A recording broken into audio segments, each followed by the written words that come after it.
Hey folks, I think we are live here. I just got off a very long flight, so if I look a little bit jet lagged, I am.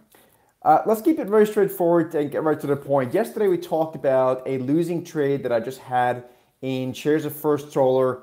Look at yesterday's video, go to my YouTube channel and see what the lesson is learned from that.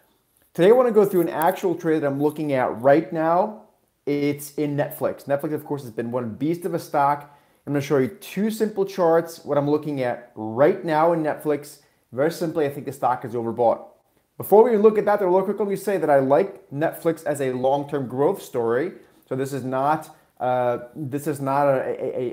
reason to be bearish on that stock long-term. It's a trade for right now. Let me flip around the camera here if I can do that somehow, which is, let me see, here. Okay.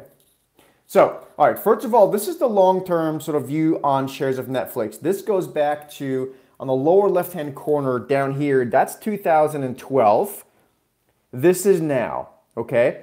So you can see after the earnings report that we just had earlier this week, I guess on like maybe the 22nd or so of January, the stock has definitely overshot out of the upper end of its long-term trading range. Again, that's no reason to be bearish on the stock long-term, but it's concerning for right now.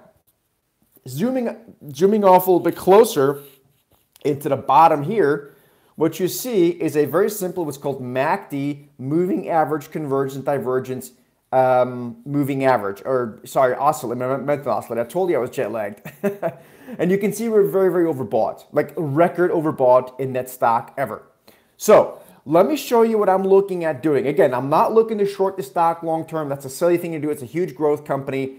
Let's move over to another chart here. So you can see I've got a whole bunch of screens here. Moving over to this one.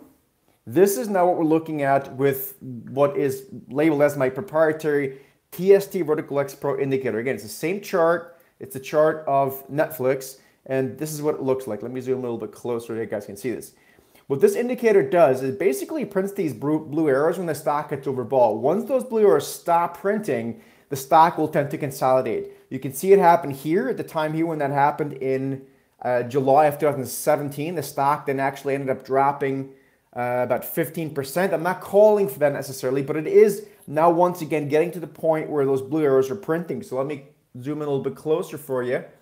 And you can see we're now doing the same thing. Now, what's important here is, as you can see, the blue arrows are still printing. They have not yet stopped printing. Once they stop printing, which I would expect to happen at some point the next day or two, this is going to be an opportunity for me to be a little bit more aggressive on this and maybe buy some put spreads that expire within the next, let's say 2 months out in the future. I don't know exactly if Netflix's options expiring March or April, but that's one thing. If one is long Netflix from a swing trading perspective, again, going back to this chart, I mean, you tell me, guys, if you're long from a swing trading perspective and you have the stock overshooting its long-term uptrend and we are massively record momentum, this is an opportunity to start taking some profits from a swing trading perspective, and quite frankly, probably even from a longer-term perspective, and then maybe add again once the stock consolidates. If you want to be more aggressive, that's what this chart is for. And again, here we're using my proprietary TST Vertical X Pro indicator, which you can, by the way, if anyone's interested in that, you can actually purchase it. You can leave a comment down below. But you can see last time the indicator printed here was here. These are automatically printed. I didn't draw these in, these little arrows.